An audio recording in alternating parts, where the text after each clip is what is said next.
My name is Carlos Tomas Alcantara. I'm a U.S. citizen. I'm an American. I'm an immigrant to this country. I was born in Peru a long time ago. I grew up there. I went to elementary school and high school.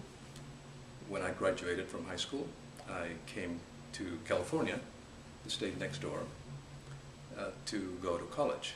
I graduated from college, got hired by a company. The company sent me back to Peru. Then they sent me back to the U.S. And I've been here ever since. I invest in our own businesses. I spent about 35 years working for corporate America in 3 companies. And about 10 years ago, I started to invest our resources, my time, my efforts, and my money in building our own businesses as opposed to building those businesses for the corporations that I used to work for. And I've been doing that now for about 10 years. Most of our investments, in fact all of our investments, are in Peru, the country where I grew up. And it was an opportunity to give back to the country that saw me grow up,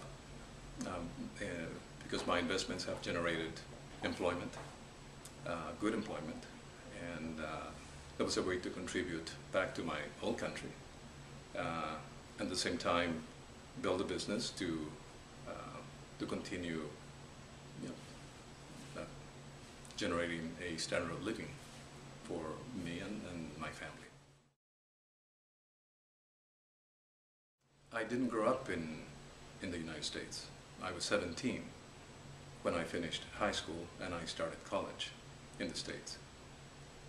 I didn't know about the American dream. I hadn't heard that word before, obviously. What I can say about the American dream is actually looking back, in retrospect, looking back at the situations over the last several decades that have allowed me to reach a level of personal development that was made possible by, how could I say, the overall infrastructure, social, legal, economic values, principles of America. But it happened without me knowing that I was living the American dream. I didn't know, for instance, that the American dream was, if you work hard, you succeed. I knew that if you work hard, you succeed. But I didn't attach to it the name American dream. Had I grown up in Peru, in those times, which were very difficult for Peru in those years, although I consider myself an achiever, I'm not sure that I would have succeeded to this extent had I grown up there. Because I see peers of mine with the same degree of accomplishment in education and hard work that haven't succeeded as much because the nation's environment, economic, social, cultural, political, regulatory, taxation, and all of those situations have not supported their success as, with the same effort and education, I have succeeded here.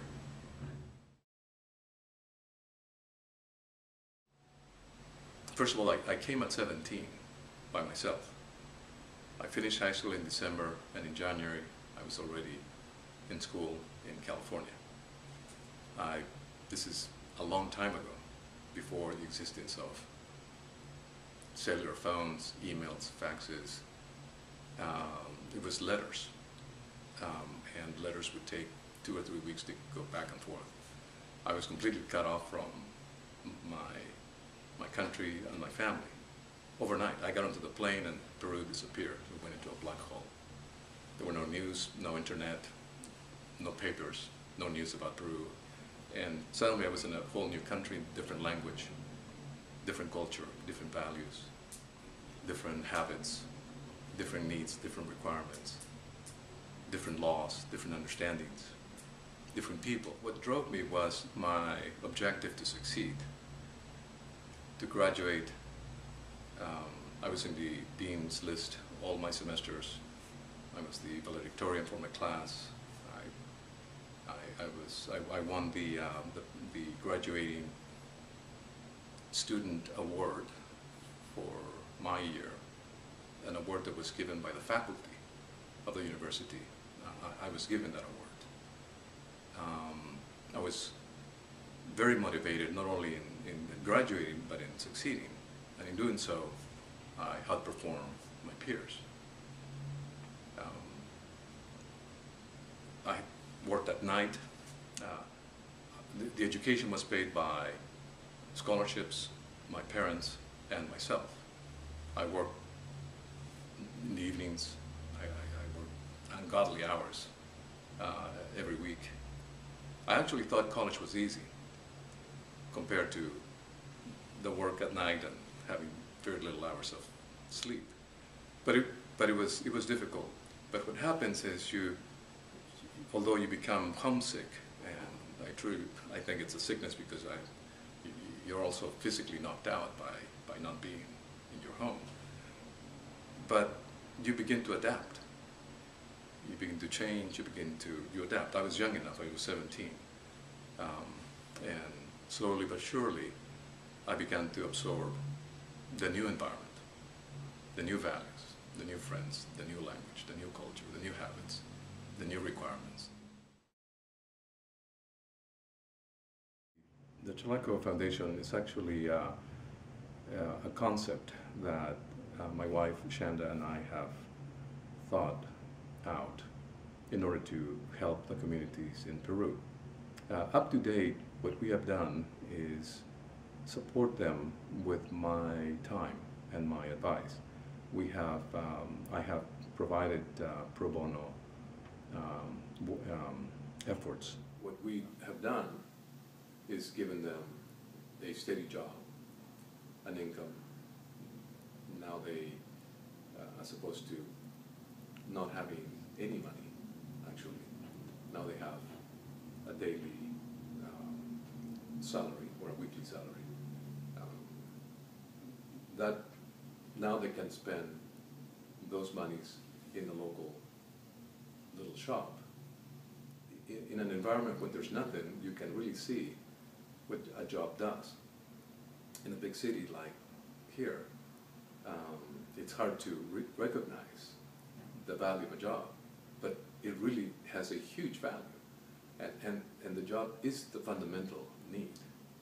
It provides the economic wherewithal to have better infrastructure, better communities, etc., etc. Life isn't easy. Life is not fair. Life, it's hard. Strengthen yourself. Become stronger. Become better and different better than your peers, and you will succeed in how you use your time, what activities you do. And as I grow older, I'm becoming aware that I'm thinking about time more than before. If I were 20 and I knew what I know now, wow, the things that I would do different or the things that I would do the same. So the main asset that young people have is time. Potential is there, and now you have the other value, which is time. How you use it is fundamental. And if you use it to become different, better than your environment, you will succeed.